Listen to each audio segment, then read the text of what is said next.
প্রবাসী শ্রমিকদের জন্য শাহজালাল বিমানবন্দরে চালু হলো বিশেষ লাউঞ্জ। এতে থাকবে বিশ্রামের জায়গা এবং সুলভে খাবার পাওয়া যাবে। এখানেই সব ধরনের সহায়তা পাবেন প্রবাসী শ্রমিকরা। সোমবার প্রধান উপদেষ্টা লাউঞ্জটি উদ্বোধন করেন। বলেন, প্রবাসীদের প্রতি দায়বদ্ধতা ও প্রাপ্য সম্মান দিতেই এ ব্যবস্থা। বিশ্বের বিভিন্ন দেশে 1 কোটিরও বেশি বাংলাদেশি কাজ করেন। তাদের রেমিটেন্সের উপর ভর করে গড়ে উঠছে বাংলাদেশ। অক্টোবরেও এসেছে $239 কোটি। অথচ দেশে ফিরে তাদেরকেই বিমানবন্দরে হয়রানির শিকার হতে হয়। এসব অভিযোগ নিরসনে শুরু থেকেই আশ্বাস দিয়ে আসছে অন্তর্বর্তী সরকার।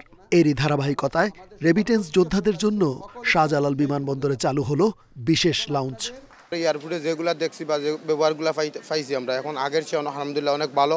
এইবারকে এসে আমার কোনো দাঁড়ায় থাকা লাগেনি, আমি সাথে সাথে ভিতরে ঢুকে গেছি, সব সহযোগিতা পাইছি। আর এই জায়গায় এসে খুবই ভালো লাগেছে এবারকেরা। আসা যাওয়ার পথে প্রবাসীদের বাড়তি সুবিধা দেবে এই লাউঞ্জ। আইন উপদেষ্টা জানান, দায়বদ্ধতা থেকেই এই উদ্যোগ।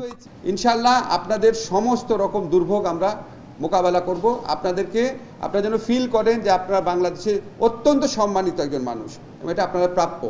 লাউঞ্জ উদ্বোধন করে প্রধান উপদেষ্টা বলেন, দেশের অর্থনীতিতে বড় ভূমিকা রাখে প্রবাসীদের পাঠানো টাকা। এই লাউঞ্জ ও সহায়তা পাওয়া তাদের অধিকার। আপনারা কষ্ট করে টাকাটা রোজগার করে আনেন, দুর্ভাগ্য হলো দেশের এই টাকা আরেকজনে পাচার করে আরেকদিকে নিয়ে যায়। এইটাই হলো আমাদের দুর্ভাগ্য। আপনাদের যে প্রাপ্য যে সম্মান, সেই সম্মানটুকু যেন জাতি দিতে পারে, সেই সম্মানটুকু দেওয়ার জন্য আজকে প্রথম পদক্ষেপ হলো।